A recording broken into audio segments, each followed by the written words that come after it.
Welcome back. You're watching NBC World of Sports. Now we'll see what's making headlines in overseas sports.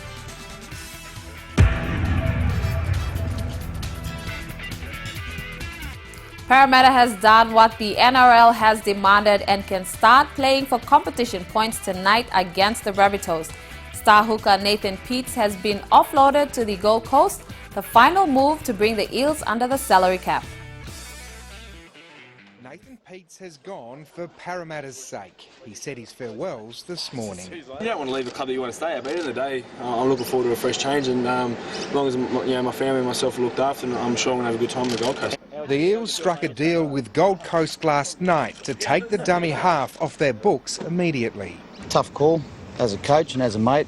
It's, we're pretty devastated by it, but tough decision had to be made. With Peats gone, Anthony Watmo retiring and Ryan Morgan already moved on, Parramatta looks to finally be under the salary cap. That's it for questions right now. Thanks, guys. With NRL approval, the team will play for points against Souths tomorrow night. We just need to draw a line in the sand and we just need to tidy it up. We've got to try and stop focusing on the negatives and, try and get a positive out of it, which is, we're playing for points. Parramatta's coach and players refuse to publicly blame the club's board for their predicament. Fans are freer to speak their mind.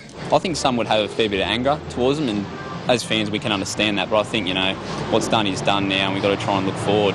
Gold Coast is certainly looking forward to welcoming its new recruit. It's unfortunate circumstances for him and his former club Parramatta down there, but we'll welcome him with open arms up here.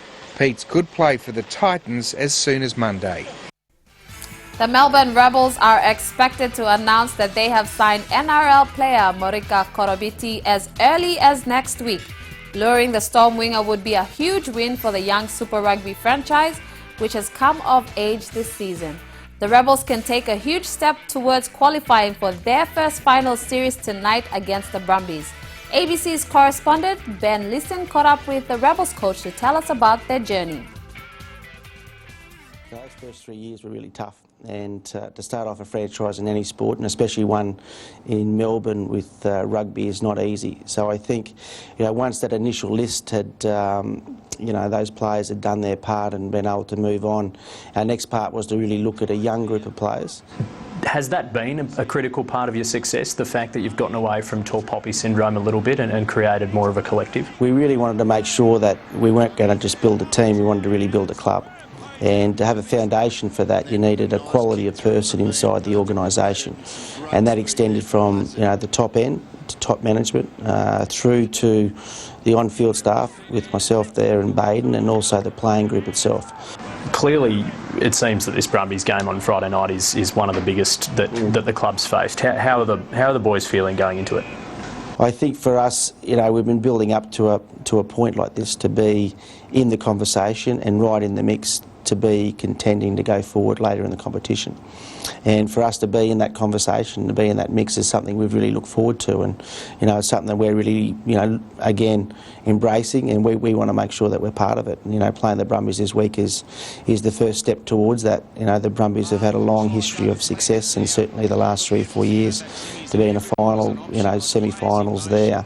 They know how to win these big games, and we're getting our first taste of it this week, and consequently we're going to get a taste of it for hopefully the next 5 or 6 weeks. So to be in that knife's edge, to be in that position of actually competing for something where there's 7 or 8 sides now out of the competition and they're just playing for a week-to-week pride, we still want to make sure that we're fighting and to get a game against the Brumbies, because realistically it's the Australian Conference and that's all that exists for the Australian sides at this point in time.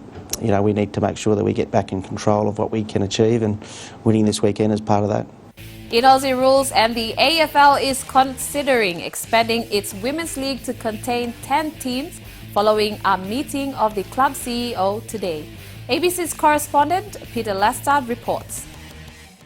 The CEOs of the 18 AFL clubs came together in Melbourne today to discuss a range of issues, but top of the agenda was the AFL Women's League, which is set to start in February-March next year.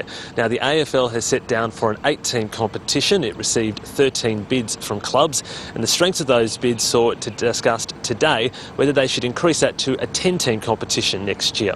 Here's what Gillon McLaughlin, the AFL CEO, had to say on the merits of the 8 versus 10-team model.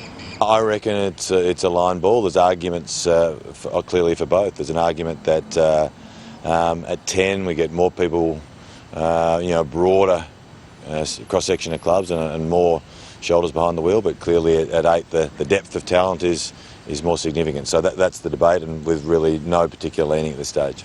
Now, there were some other issues discussed, one of which was the players' collective bargaining agreement. The CEOs looked into the players' request to have a percentage of the revenues from the game. There was no real decision on that, but Gillon McLaughlin says he hopes to see some conclusion to those talks in June, July. Now, other things that were discussed was the club funding model. They also had a look at the multicultural and Indigenous academies, and also a proposal from the Coaches Association to put a limit on when clubs who are looking for a new coach can contact assistant coaches from other clubs. But on all those matters, there was no hard news or big decisions that were made from today's meeting of the CEOs. The cricket world is paying tribute to long-service West Indian commentator and author Tony Cozier, who died at the age of 75.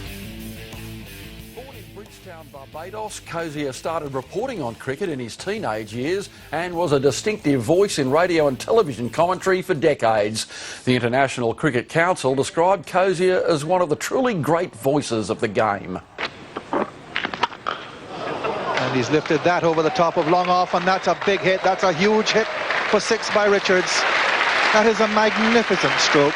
I mean, if you heard Tony Cozier, it was no one else.